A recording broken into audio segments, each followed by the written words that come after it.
సంఘటన మనం చూస్తాం ప్రియులారా.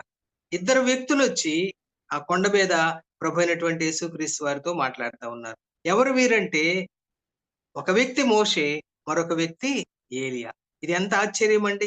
నిజానికి వారు అనగా మోషేని తీసుకుంటే మనం, మోషే బీసీ 1406 సంవత్సరంలోనే చనిపోయాడు. 1406 సంవత్సరంలో ఆయన చనిపోయాడు.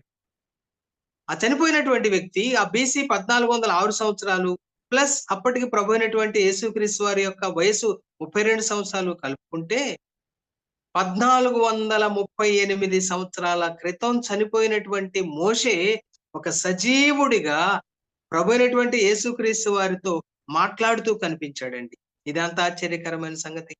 ఇక యోహాను సువార్త 11వ అధ్యాయం 25, 26 వచనాల్లో ప్రభు అయిన యేసుక్రీస్తు వారు అన్నాడు, పునరుద్ధానమును